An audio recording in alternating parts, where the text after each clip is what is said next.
You're listening to the Angry Marks Podcast Network. Ladies and gentlemen, welcome to the Wrestling Nerdcast on the Angry Marks Podcast Network with your host, Will Huckaby and Mika Villas.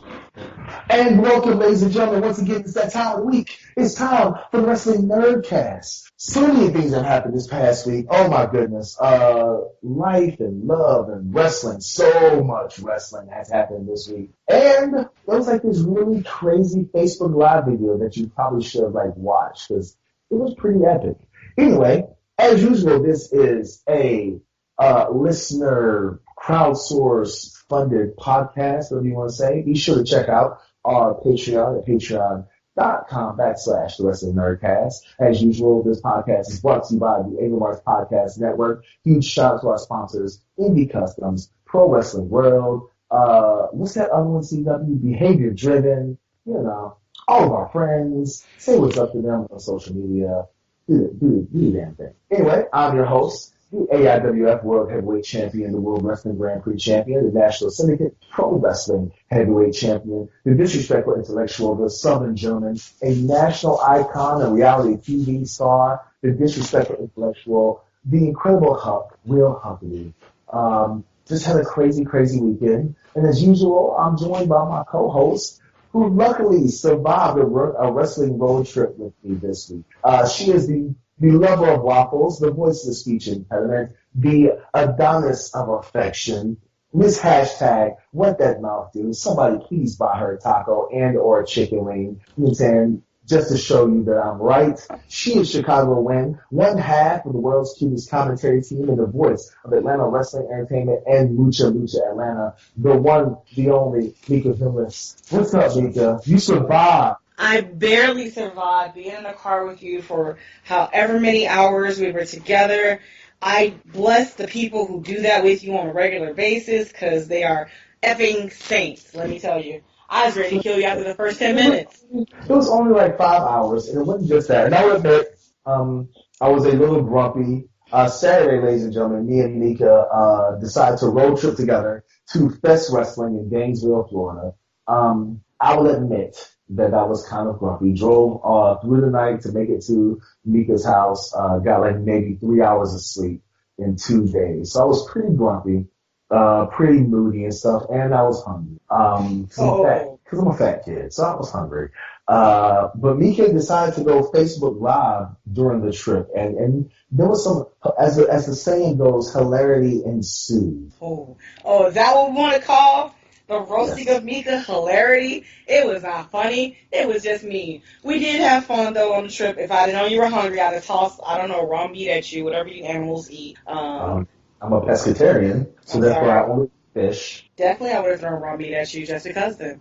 But Fest Wrestling, we saw Fest on Saturday. Not bad. According to what you told me, not their best performance, not their best show, not their biggest crowd. But even still, you kind of got a feel for what Fest Wrestling is all about. The main event was amazing. Got to see my homegirl, Ariel Monroe, Savannah Evans. Got to see a lot of the Hot Spots kids and stuff that were there. Effie and Saeed Al-Sabah. Am I saying that correctly? As close as you're going to get, yes. Okay, they were the main event. I mean, it was just kicking ass. I'm not going to lie. And Effie probably took one of the craziest, apron bumps I've ever seen anybody take in my 12 years of wrestling. Tried to do a moonsault to Saeed while he was laying on the apron. Saeed moved, and Effie just took this horrific bump on the apron. I was I was sitting there cringing. There was a lot of really iffy moments and stuff there. Trip Cassie was there to show. The Carnies were in a 4 tag team ladder match. It was just ridiculous. Carrie Awful, me and Carrie Awful have had our words, and we've done balanced stuff in the ring. But overall, I still think that he's a good guy. And even I was concerned for his health and stuff. I'd seen him take a pretty bad bump off the ladder. And then first his boot came off, and then his sock came off, and it kind of looked like his ankle was swollen, but he might just have fat ankles. I don't know. Oh God! I can tell you that I believe, I don't know this for a fact, I think Carrie does have a ankle injury or a reoccurring ankle injury. I've seen him Jesus, all over the place. And at the end of the night, if Carrie's not limping, it wasn't a good match. And he's always limping at the end of the night. So I believe he might have a recurring problem with that ankle. But like all of you guys and girls, you don't let those little things stop you. He finished the match, you know. It was a little scary, that bump he took, but he finished the match.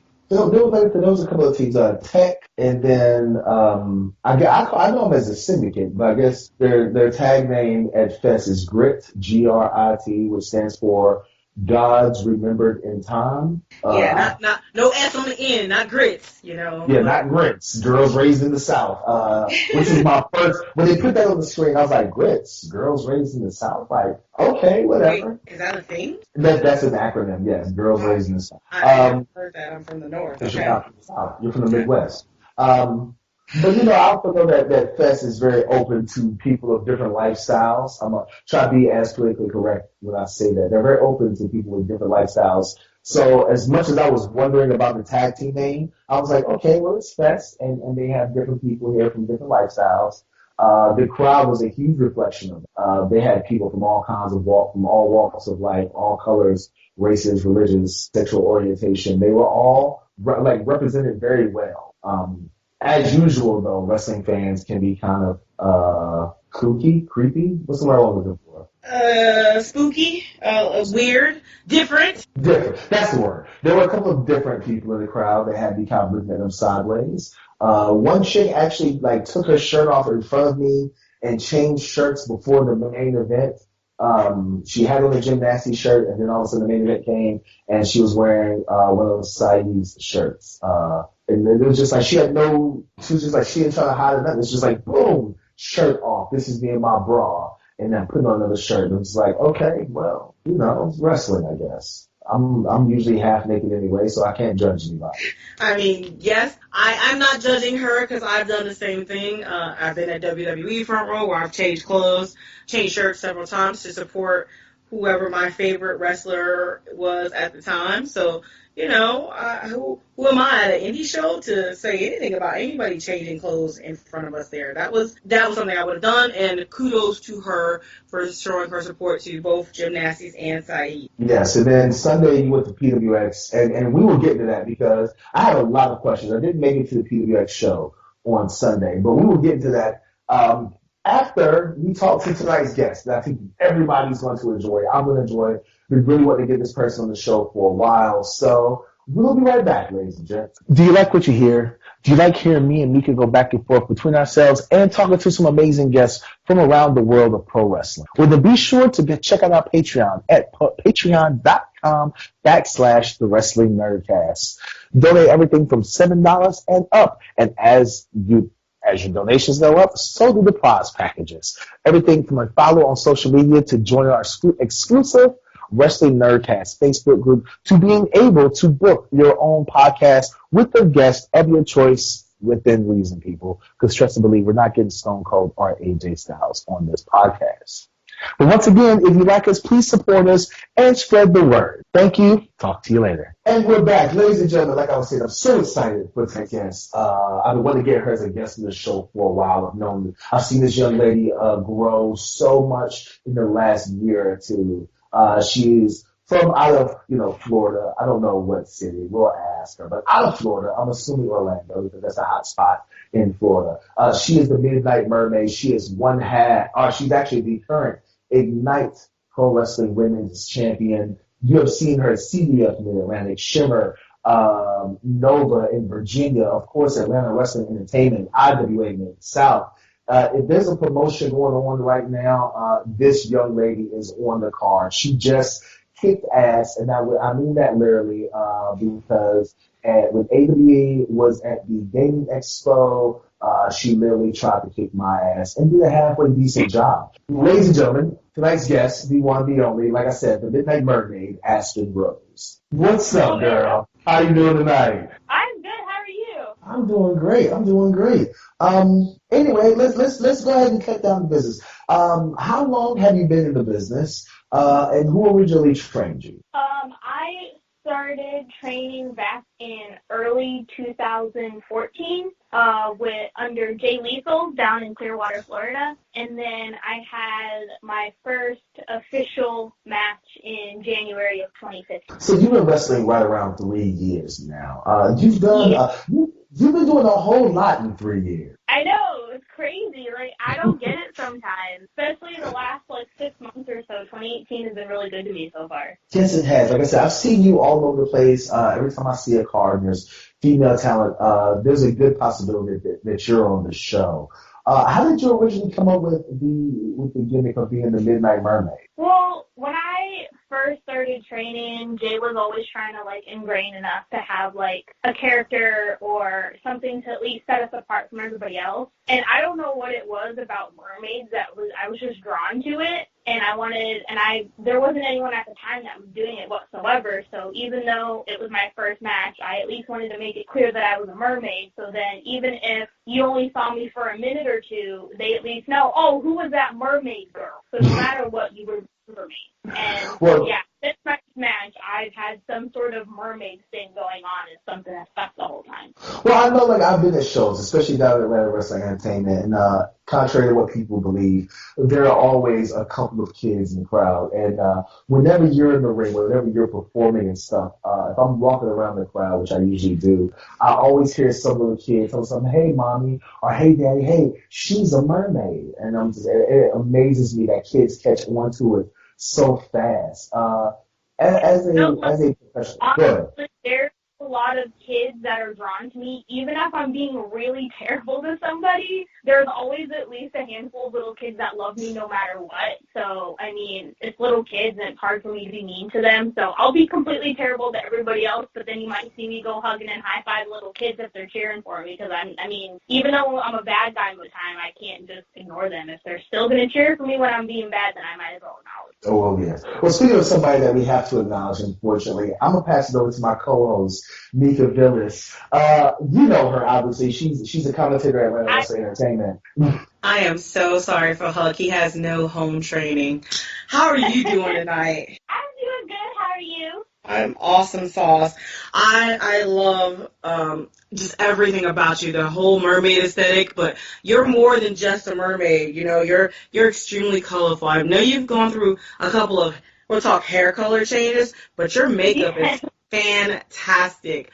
And I'm just going to touch a little bit for people who may not be familiar with you, and not to give all your secrets away, but give us some of the hair colors that you've gone through, and let's talk about this makeup just a little bit. Okay, so when I first started training, I hadn't really ventured into dyeing my hair a whole lot yet. I was just doing different colors on the ends. So naturally I'm a blonde, which for some reason seems to shock people. I don't know why. But I've had purple and green, I've had pink, and then I went to half blue, and then I went silver, and then the blue kind of happened on accident, actually. So while I was silver, I had some leftover blue from before, and I literally put a dime size of it mixed into my shampoo just to wash my hair with it, just to make it like a baby blue color, and instead my whole head took it, and I was bright blue, so then I just went with it, and now here we are, and I've been bright blue. Oh my gosh, so accidentally blue, and it works. It seems that's amazing. And the makeup, every time I see you, I don't think I've ever seen just any piece of makeup out of place, and it's just wonderful. Did you study makeup, or have you? Well, when I first started getting into makeup, most of it was just me watching stuff on YouTube or just researching and things like that. And then back in 2016 and 2017, I went to cosmetology school for hair. And they did teach me a little bit of makeup, but it wasn't a whole lot. But most of the makeup and stuff that I do is just me either practicing or learning from other people. And it's funny that you mentioned this, because over my show the weekend, I literally had 3 people in the same day mention my makeup. And I don't know why all of a sudden everyone's bringing it up, but I'm not going to argue with it. Sometimes I'm astonished with myself how long I can get it to stay on my face, because especially being in Florida, it gets hot, humid, and disgusting, and somehow everything else may look like my gear, I might not feel great, my hair might be a little frizzy, but my makeup hasn't budged whatsoever. I don't know how. It just happens. I guess I got lucky on that end. But yeah, most of it's just me watching YouTube, literally. That's basically it. Mermaid magic is what I'll call it.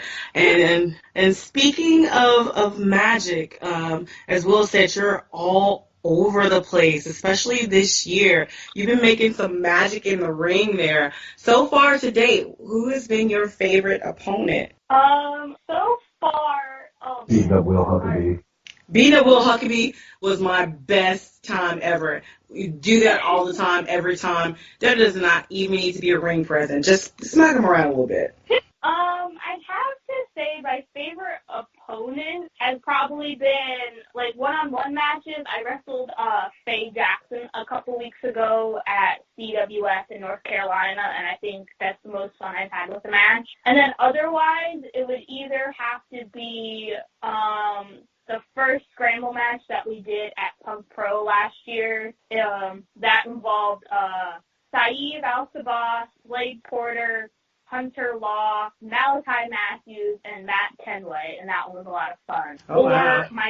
Or my tag match from the last Punk Pro, which was me and Chris Kronk versus C.T. Brown and Percy Davis. Okay. Speaking of scramble, people who have had their brains scrambled a time or two by a chair, I'm going to let you talk back to Huckaby. Now, Aspyn, I want to talk to you about this because you just mentioned that you was in a scramble match with several guys and stuff, and that you are in the intergender tag team match with Chris Kronk. What is your feelings about intergender matches? Honestly, intergender matching has been, like, my favorite recently. Like, sometimes I'll get promoters that might ask if I have, like, oh, is there anyone that can wrestle or whatever. I literally, like, my go-to now is I'm opening to wrestle dudes if you need me to, because I've had a couple promoters be like, oh, I don't know if we can get a girl for you, and as if it's going to be a problem for me, and it's not a problem for me at all. And I know most people might look at me and not think that I can really do much because of how small I am, but, I mean, I have a lot of fun with them, and I seem to be holding myself pretty well against these guys, so I don't see why I can't keep doing it. You know, I was going to say, you know, you're not the biggest female. You're very small of frame and stuff. But I'm assuming, you know, when you were training that you trained with a number of guys and stuff and they didn't take it easy on you in training. In these matches and stuff, do you feel like the guys are taking it, and I don't want to be insulting when I say it, do you feel like the guys are taking it easy on you because you're a female, or do you tell them, like, no, I want the competition, treat me like you treat anybody else? I don't think I've had anyone that's, like, taken me lightly in that sort of aspect at all. I mean, they've all kind of brought it. There's some people who I think don't realize how much, like, thinking and psychology goes into wrestling, so sometimes things might not make sense. But other than that, I haven't had any issues with, like, guys being too light on me or anything like that. I welcome it because I think, I mean, what makes me work better, I feel like. Because, I mean, if you're not hitting me, then I don't know what I'm really supposed to do. Now, I got to ask you this and stuff, man, because this is a question that I've wondered about.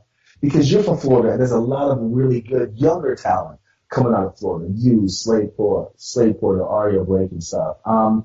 How do you get along with them? Because I know, like, for the longest time when I first met you and then I met Aria Blake, I kind of, I was like, man, are they friends? You know, wrestling's very competitive and stuff. You know what I'm saying? I know with females, at times, females can get catty. Obviously, I co-host this show with Mika, and she does that on occasion.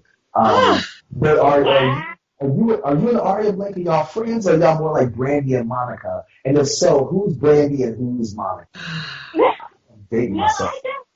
Me and Aria are friends. We were the two only girls in our class when we started training, and we were the first class that Jay had. So, I mean, instantly, no matter what, we've always had that bond there, especially because of, like, our size and stuff. It was like we're both kind of similar in our weight and our build and everything like that. So we were kind of expecting, like, us starting out, oh, man, like, we're these two tiny little girls who aren't going to be able to do anything compared to all these guys in training. So it was nice coming in and having somebody to, like, bounce off of and work with and not feel like the guys are going to be weird with you or they're not going to want to do anything with you. Like, no matter what, we always had each other no matter what. So, yeah, we get along great, and it was honestly really nice having another girl training with me. Now you see like on WWE and now even on the Indies and stuff, but especially in WWE, they're talking about this women's revolution and stuff. And I'm a huge fan of female wrestling and stuff. I'm a huge fan of Atlanta Wrestling Entertainment's Raw division and stuff. What is your take on this whole women's revolution and stuff? And what do you feel is the next step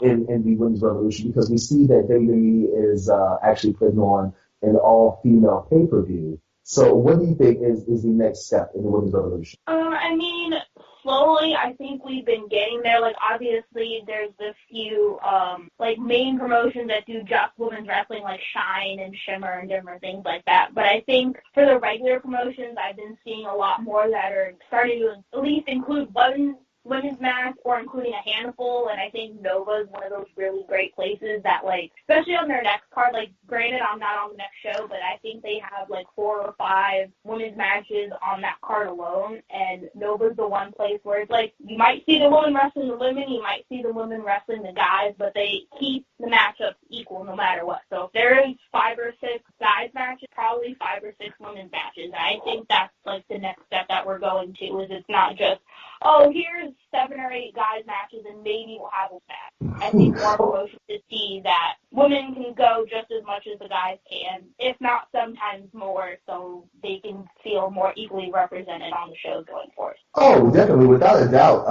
I know, like, there's several shows, especially once again at Atlanta Wrestling Entertainment, where I specifically asked to go on before the female match, just because I know that you ladies are going to kill it, and I don't feel like following that. You know what I'm saying? Like, y'all are going out there beating the hell out of each other, and I'm like, no, I don't really want to do all that. Like, I don't want to have to follow that match. Like, not at all. One of my favorite matches for you personally, of yours personally, was your match versus Camilla Kane, and I know that. I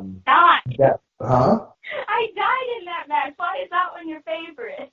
Because because he's a jerk. He's a jerk. That's why. Listen to me, and this is why, and it will make sense when I tell you. I'm a student of professional wrestling. I love wrestling in all its aspects, and I feel that one of the lost arts in professional wrestling is selling and making people believe that you are really hurt. And in that match, you sold your ass off. And I always tell a lot of younger wrestlers and stuff that if you know how to sell for somebody and make somebody else look good, you will always have a job. And you did an amazing job in that match of making it look like Camilla Kane was literally killing you and that you didn't have a chance.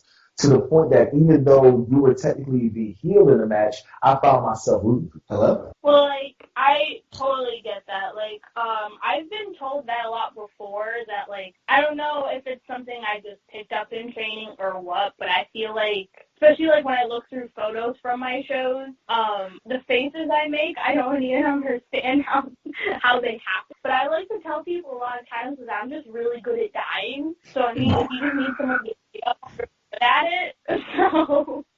But that's a very hard trait. That's a very hard skill to master. Is learning how to do or how to die beautifully, as you like to put it, have a beautiful death and stuff in the ring. A lot of people can't do it, which is why especially on the indies, you see all these guys complaining about these super indie matches and stuff where guys are doing 100 spots and nobody's selling and stuff. One of the things that really sticks out in your matches is the fact that even if it is a very spotty match, there's an incredible amount of selling on your part to where the fans believe that you may or may not have a chance. Was that something? Go ahead. I'm sorry. Go ahead, Aspyn. Oh, I was just saying thank you. I really appreciate that. I mean, there's been times where, whether it's like even at intermission or even after the show, if I'm out selling merch or anything like that, and I'll still be selling from what happened, and I'll have other wrestlers coming up to me thinking that I'm still hurt, and I'll have to tell them to shut up because I'm selling. Especially if I just wrestled or if I was wrestling someone bigger than me. Like, yeah, the match is over, but I mean, if that was actually happening, like, you're not going to be walking around acting like nothing happened. So, yeah, there's been quite a few times where I've fooled other wrestlers into thinking that I was actually hurt after my match was when I was perfectly fine. Do you think that your ability to sell that well really makes you stand out from not just other female wrestlers, but other wrestlers in general? I mean, I've never thought about it in that way, but I definitely see how it could be. I mean, the one thing that I've always had is, like, at least, like, the mermaid thing was always something that set me apart, and my blue hair was always something that set me apart. And I always just wanted, like, even getting into wrestling, it was like, if you were a bigger female, you were the one who was going around killing it. If you were the smaller female, you were the one who was flipping around and jumping off of everything. And even though I'm smaller, that wasn't anything that I really wanted to do, but especially because there are so many other female wrestlers out there who are a lot better at it, like Kaylee Ray or Candice LeRae or people like that who can just jump around and they can do all these crazy things, and that was never what I wanted to do. So especially selling was definitely a thing that I wanted, but, like, keeping it more in the ring and, like, my finish is a submission. There's not many people who are doing that lately, so I always wanted to make everything that I did as different as I could make it. Well, speaking of people who are different, I'm going to pass it back to my co-host, the lover of waffles. I don't know if you know this or not, Aspyn, but I think that Mika may have the record for most unsolicited received emails. Oh, God. I appreciate you cleaning that up. I really do, because he usually says something vulgar there. So I think he's on his best behavior for you. And I think why he's on his best behavior is because I think you scared him. Let's talk about the Midnight Mermaid, because the Midnight Mermaid, people may know that aspect of you now, but when I first encountered you, you were just Happy Mermaid, but now you're way darker. You got, I think that's a spike that you're carrying around here. You got this, you got this nice kind of, I don't want to say Art Deco, but this cool ass mask, and the whole attitude has changed. Talk a little bit about that. Well, I mean, when you first saw me, I was, like, super happy-go-lucky and stuff, but even at the time, Atlanta was the only place that I was that. Because everywhere else, because, like, at the time when I first started doing AWE, I was mainly only down in Florida, and every once in a while I'd get up to North Carolina, but I was mostly based in Florida. And, I mean, I still looked the same and everything, but I was still a bad guy at the time, too. I was just more flamboyant and obnoxious and colorful. Whereas now, I'm like, even though I keep the more flamboyant part, I'm more dark and creepy and twisted and wanting to go around and kill that. Yeah, so for the longest time, AWE was the only place that I was a guy, which was very. So now it's starting to transition to where even keeping this darker character, I'm starting to be a good guy in more places than I am at home. So I don't know how it keeps happening where no matter which character I do or whichever way I look, it's always the opposite than where I am at home. Mm-hmm. But originally I was in the sexiest team ever down at ECW here in Florida, and so that was where all the flashy colors and whatnot came from. And then the Midnight Mermaid came in January of 2017. And it was just a thing that sort of just happened. Epic was looking to change up his look and was wanting a little something different, and he just suggested it to me, hey, do you want to be my manager? And I was like, yeah, sure, why not? Like, ECW was slowly taking me away from STE, so I was looking for something different to do anyways. And I knew that my look wasn't an icon forever, and it's always good to change it up every now and then, because eventually people will get bored. I mean, I'm not like Shawn Michaels or The Rock, where no matter what you do, you're going to be great. So, I mean, I did need a change, and honestly, it was the best change that I've had. Because, I mean, 2017, and especially now going almost halfway through 2018 already, I've gotten a lot more places and I've done a lot more things. But yeah, the Midnight Mermaid was just sort of a thing that just happened out of nowhere. It was just me and Epic putting our minds together and thinking, hey, this might be something that could work. And now here we are. And now here I am going all these places. And I still don't completely get it yet, but hopefully I'll keep going with it. So as the Midnight Mermaid, you are, like you said, darker and more twisted. Is that a reflection of how you are in real life, or are you really just going out having a whole lot of fun doing this character, and it's something that in real life you wouldn't actually, I don't know, stab people with that spike? Because if you're stabbing people in Florida, it's cool, because I know there's gators and places you can stash bodies, but, you know, you don't have to admit to any real crimes. I was actually doing that, Florida would be the place, because everyone would think that's completely normal. But, I mean, I think this character or even my original, more colorful mermaid character, neither of them are like completely how I am. Because especially with like when I'm a bad guy and I'm yelling at people, like I remember when I first started having to be a heel in places, I didn't know how I was going to do it because I could never yell at anybody like that. I could never be mean to anybody like that. And sometimes, like, I'll say things, like, I'm so quick on my feet sometimes, I scare myself, where, like, I'll say things, and then in my head, I'm like, oh, man, I can't believe I just said that. That was really mean. But, yeah, so, I mean, there are some aspects of it that are me. Like, I do like some of the darker things, but I'm not going around and stabbing people, and I'm not, like, this super, like, secluded, scary person. I'm, more than anything, I'd say between my happy-go-lucky, bright self and the Midnight Mermaid, I think both of those together equal me. But more often than not, I'm sort of just happy-go-lucky, thinking positive, helping out people. So yeah, I'm not really completely, I'm not going to go around and kill you, I swear. If anything, I'll just want to, like, pet your cat or something like that. Or just, like, the worst thing I might do is if you have some Taco Bell, I might steal it. But other than that, yeah, I'm not as scary as I portray myself to be. The traveling Taco Bell stealer. I like that. Okay. So, as you're going around and as you're in Florida, here's I'm going to get a little personal. Just bear with me a second because you're an adorably cute, quirky, scary, all types of, you've got a lot of adjectives going for you there. Is there a Mr. Mermaid out there that, you know, is swimming, or is somebody trying to swim upstream or something to that effect, you know? I mean, technically, if we're going to talk about people swimming upstream in wrestling, that's always going to happen no matter what. I mean, in wrestling, it doesn't matter who they are or what they're doing or what I'm doing. It's going to happen no matter what, whether I want it or not. But, I mean, currently, there's not really anybody. I'm just kind of going with things on my own and focusing on my wrestling and that. For a while, I was focused on, like, relationships and those kinds of things. And even if I was trying to focus on wrestling, now looking back, I can tell that I wasn't keeping my focus on it, because now that I'm not having to think about anyone else like that, my wrestling has taken off a lot more lately because I'm putting myself first and not thinking about the other person. But yeah, currently there's not really anybody. Not saying there couldn't be anything that could happen, but currently there's not anyone right now. So nobody out there fishing for a mermaid. Okay, that's cool. Cuck is looking at me. We're on Skype right now. He's looking at me just shaking his head like, I can't believe that horrible pun. And I'm sorry, I had to, because Inquirer might as well know. I love a good pun, so I'm not gonna give you dirty looks for it. I appreciate it. But again, speaking of dirty looks, feel free to throw them all at my co-host there, Will Huckaby, as I turn you over to his incapable hands. So, see what I gotta put up with all the time, Aspyn. Make her famous and stuff, get her all these fans and all this stuff. He made me infamous. Infamous is the word he's looking for. He can never use it correctly.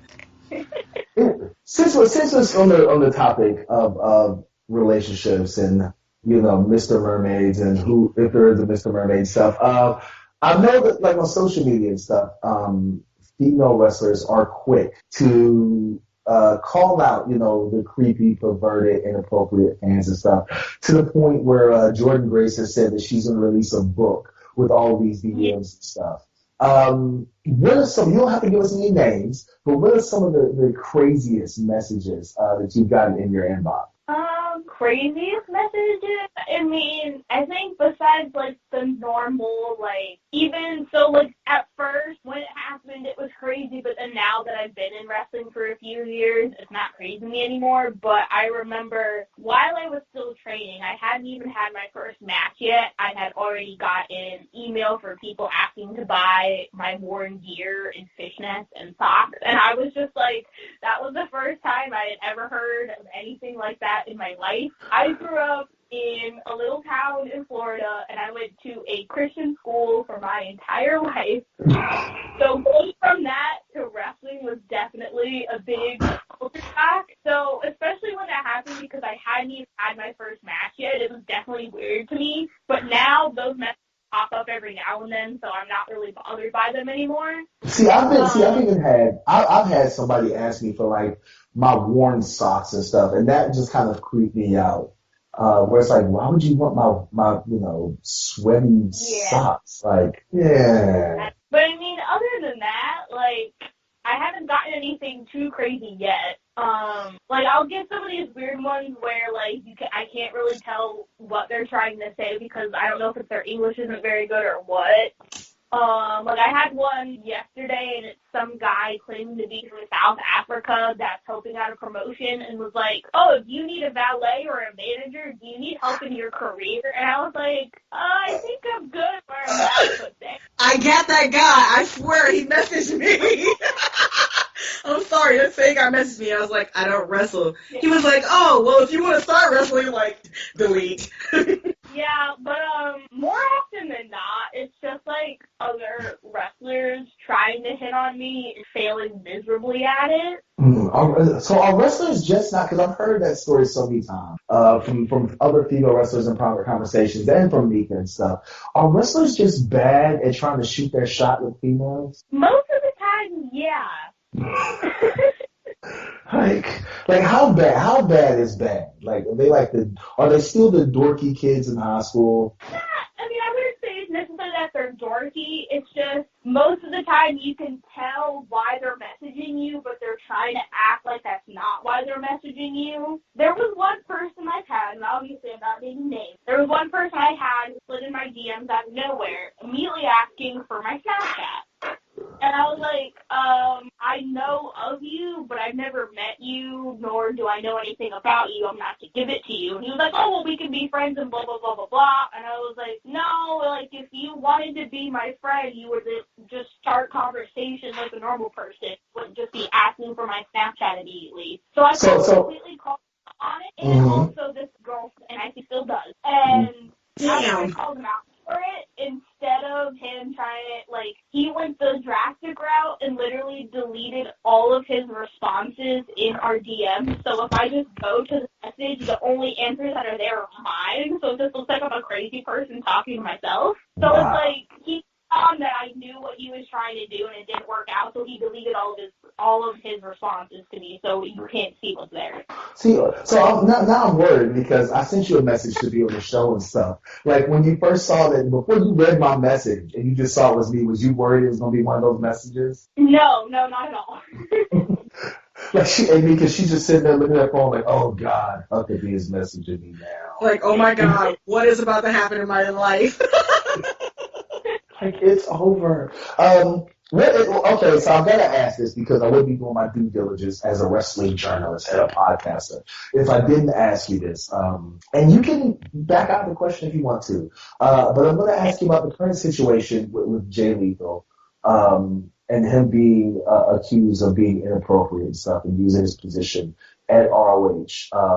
What is your take on that? What was your experience with Jay Lethal? And I'm not going to ask you if you believe in his guilt or innocence. I just want to know what was your experience with him and stuff as his trainee. I think me training with Jay was the best decision that I could have made because when I decided that I was going to try this whole wrestling thing, my initial thing was I had family at the time living in Pennsylvania, and I was gonna move there with them to do the ROH dojo. And because like both of the places around here either weren't close enough or they were just way too out of my price range and there was no way I could do it. And then out of nowhere, one of the local promotions here that used to run was like, hey, Jay's teaming up with our promotion and he's opening a school and they're doing an open house at the next show so you can come and meet with him and ask any questions you want and then we're going to start the class. And so I was like, well, this has to be what I'm supposed to do. I mean, originally I was to go training with ROH technically anyway, so I mean, Jay is with them. The champion now has been a former champion, so I knew once his school was opening here, I knew that, okay, that's where I need to go. And that was, training with Jay was the best experience that I've had. He always, like, it wasn't just, like, it didn't just feel like a teacher and a student. It was like, hey, this is my friend, we're talking about wrestling, now he's going to show me what I need to do. And I remember, like, me and Jay got along so well, and I think part of the reason why was because he was shocked at the amount of wrestling that I watched, and I think it still shocks some people now, which is mind-blowing to me, because I'll always tell people that, like, if you're a ref, you're obviously the biggest fan out of everybody that's ever been a wrestling, because you're the one that actually went and did it. Because I'll get so many people say, oh, like, yeah, no, I don't watch WWE or I don't watch wrestling. I do it all the time. And it's like, well, then why are you doing this if you don't even watch what you're doing? And there'd be a lot of times where I'd come into training and Jay'd be like, hey, what happened on New Japan this week? You want to talk about it? Like, we would just talk about the matches we enjoyed and whatnot. If there was some match coming up and he didn't remember what it was, he always knew that, hey, I can go to Aspyn and ask her what's going on, because I was always watching everything. Even while, when I was training, I had gone to a PWG show for the first time, which was a crazy experience in itself. And I remember getting back, and Jay was just like, oh my God, tell me how it was, blah, blah, blah, blah. But yeah, like, Jay is one of the best trainers you could have, and I don't think that I could see myself where I am now if it wasn't for him. Well, I've been trying, for the record, I've been trying to get Mika to watch more New Japan, and she just keeps resisting. So That's maybe not true. There's not enough hours in my day, you know. But I do watch New Japan, just not as diligently at 4 in the morning because somebody else doesn't have a life like he does. Whatever. Anyway, I know our time with you is running short, Aspyn. I'm going to ask you a couple of more questions. We ask all of our guests and stuff these questions. I'm going to ask them you, and you just tell us the first thing that pops in your mind, all right? Okay. All right. Number one, because you live in Florida, we'll modify it. Sheets, Wawa, or QT? Sheets all the way. My girl. Waffle House, IHOP, or Denny's? Because I know there's a lot of Denny's in Florida for some reason. See, I can't pick one over the other. It depends on what I'm in the Okay, well, after a show. After a show, probably IHOP. Okay, that's a redeeming number 2. And number 3, last question. What is your guilty pleasure go-to song? Oh man, I don't know if there's a particular song, but my like guilty pleasure would probably be Spice Girls. Really? Yeah. That's so weird because they're like older. Their music is older than you are. I mean, listening to it, like I have this Spice World VHS somewhere in my house because I used to watch it. Wow. Well, I can't say anything. I'm a huge Hanson fan, so I can't say anything. Bop is my shit. And if you don't believe me, ask Martin stuff. He'll tell you, like, I'm a huge Hanson fan. Well, listen, Aspyn, this is the time of the show where we ask you to get your shit in. Unlike most wrestlers and wrestling promoters, we want you to get your shit in so that our fans and listeners become fans and listeners of yours. So please let all of our fans and listeners know how they can follow you on social media and what big shows you have coming up. You can find me on Facebook, Twitter, and Instagram, all at Aspyn Mermaid, and it's Aspyn spelled with a Y and not an E because people get that confused all the time. I don't know why. I'll get people tagging me and tweeting me, and they'll still spell it with an E, even though it tells you how to spell it right there. But, yeah, I don't know. Tomorrow, I'm at ACW here in Florida. They run a weekly Wednesday show, and it's literally 5 minutes from my house. So I'm wrestling there tomorrow. And then for the month of August 5th, I am at Brawl USA, which is one of the local promotions down here that runs every so frequently now. They just basically do benefit shows and stuff now. And fun fact about them, they were the first indie show that I ever went. And the funny thing is the main event was Epic and Chip Day wrestling in the rain. Oh my. Yeah, crazy how things happen the way they do. But yeah, the first indie show I went to, they were wrestling each other. That is so crazy. Yeah, I have that August 5th. August 11th, I am wrestling Alley Cat for the first time at New South in Alabama. Aren't you worried about that? There's an Alley Cat versus a fish. Like, you're not worried about that? Water. Cats are afraid of water. She has a point. Well, make sure you have a super soaker or something on hand. I might. A giant fish bowl to hide in. No, ball of yarn. Insider's ball of yarn. You got that. Ball of yarn, you throw it, she's distracted, roll up. You're welcome. Yeah. Yeah, I'm Alabama on August 11th. August 23rd is my birthday, which I've been posting everywhere. August 24th, I am back at Nova Pro Wrestling in Virginia. August 25th, I am defending my women's championship at Ignite Wrestling in Vero Beach, Florida. And then August 26th, I am at Punk Pro Wrestling here in Newport Richey, Florida. And me and Harlow O'Hara is having the first time one-on-one. So that'll be fun. Yeah. Wow. Well, okay, let me ask, since you said that, one more question. Before this year is out, who's the one wrestler, male or female, that you have to have a match with? Before the year is over, male or female, I want to wrestle Dan Barry. Wow. Did not see that? I know it's a pure, random thing, but I just feel like we would have a really fun, interesting match, and I think a lot of people would like it too. He's retiring at the end of the year or sometime beginning of next year.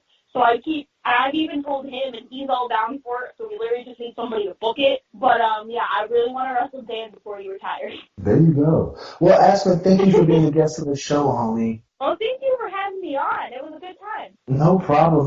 You thought you was going to have a bad time? You thought you was going to come up here and get hijacked? Or was it bamboozled? Or what's that word that kids use? I don't know. I don't know any new current lingo. Basically, she knows you, so she was worried, but thankfully I was here to save her. That's what she said. Whatever. But yeah, Aspyn, hopefully you can come back and be a guest in the show in the upcoming future. How's that sound? I would love to. All right. Well, you have a good night, and we will talk to you later, okay? Thank you, guys. Thanks. Thank you. Bye. Bye. Mika. Yes. The Midnight Mermaid, Aspyn Rose. You love her. She's so amazing. The Midnight Mermaid. Stuck in my face. Yeah, that was the best thing I've ever seen in life. I love Aspyn Rose. She is, I love watching the evolution. I love watching her work as she continues to get out here in more places. I see more and more from her, and she is just a delight to be around. Whether she's being a little baddie or she's good, she's just damn good. She has so much potential. I would not be surprised to see her on national television within the next 2 to 3 years. Mainly because she has a different look. She has a different look. She's always constantly getting better. She's always evolving. And more important than that, she's just a great person to have in the locker room. Now, a lot of times, just being a good person will get you further in the wrestling business than skill or look. So, I wish her the best of luck. I'm so glad that we finally got to have a chance to have her on the show. Now, with that being said, speaking of shows, PWX this past Sunday, PWX versus Fest. I missed the show because somebody, I'm not going to mention any names, somebody let me oversleep to where I was running super, super late, and there was no way I would have made the show anyway. So, how was the show, Mika? I'm glad you're not naming names because it sure as hell wasn't me. The show was great. It really was. The show was, in one word, I can sum it up, historic. Think about this. When's the last time you had two independent promotions come together for a show and do a exchange of talent where it is literally Fest versus PWX? That is not, we're going to be on the show together, but our guys are going to deal with our guys, and it's not going to be fair down the middle. This was wonderful. This was good. Everybody joined hands, sang Kumbaya, and then punched each other in the mouth. It was wonderful.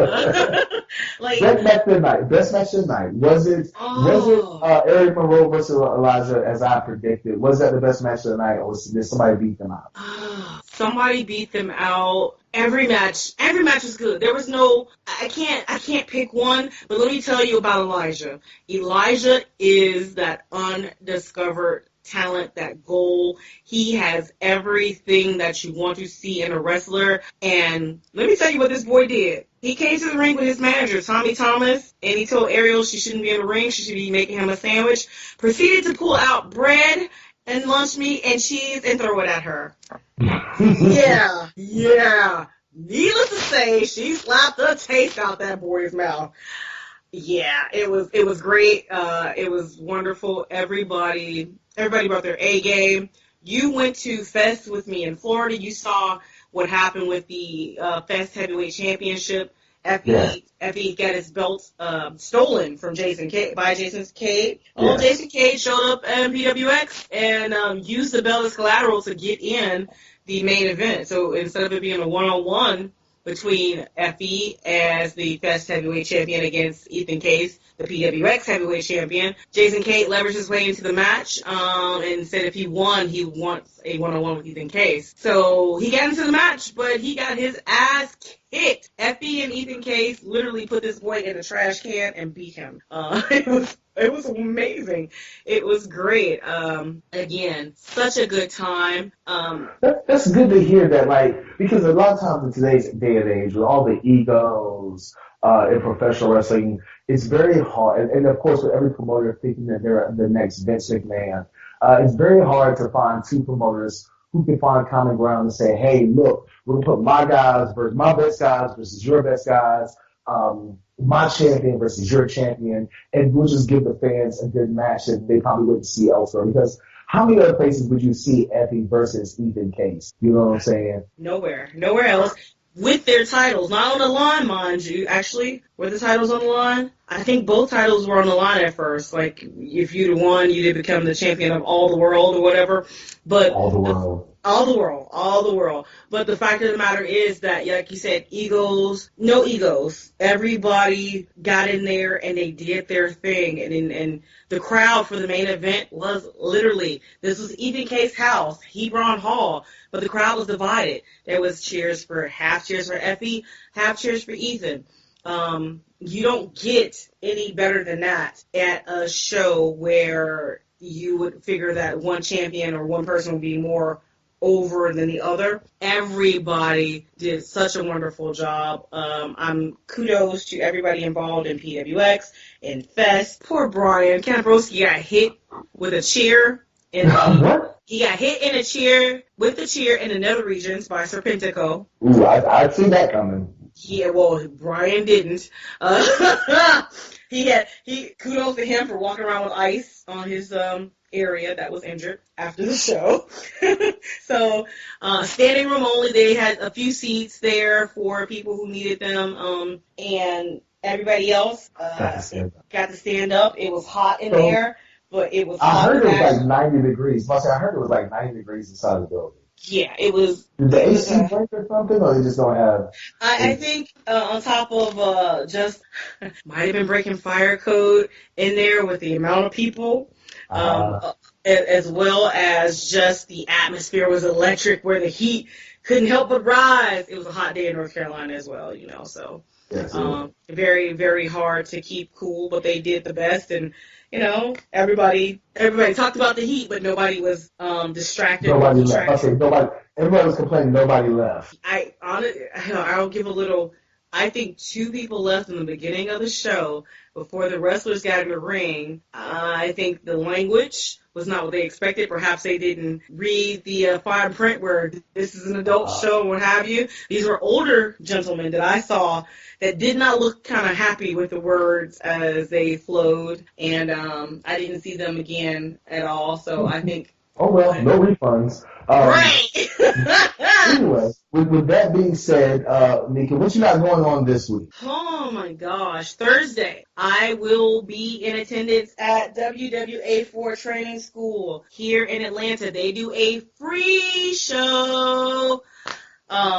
And A.R. Fox is the trainer there, so I'm going to check out some of that talent. We've seen the likes of Austin Theory come out of WWA4. That kid's a star. I'm going to go ahead and let you know right now. That kid is a future world champion for WWE or Impact or Ring of Honor or New Japan. Like, that kid has money just written all over him. Like, out of everybody in the Indies, that kid has money. That kid is money. He will be in a WWE. He's already wrestled at Access as, I believe, the Evolve Heavyweight Champion. So it will happen very, very sooner rather than later. A friend of the show, Ryan Nicole, is scheduled to be here in Atlanta on Thursday at WWA4. So I'm going to go out and say hey to her. I heard there's a Saturday, new show. I heard there's a new show running in town Saturday. there Yeah. is Iconic happening. That is a new show. I believe One Fall Wrestling is involved with that as well. Devin and Raphael Nicole King, I believe, are also with their hands in that. I might slide in and check it out a little bit. I haven't decided quite yet, but Sunday is where we're heading. Sunday is the Yes. big day. Sunday is Atlanta Wrestling Entertainment, AWE, if you want to cease and desist. It is Homegrown 18. This is one of the wrap-up shows, one of the finales. It's going to be huge. Huge news just announced a couple days ago.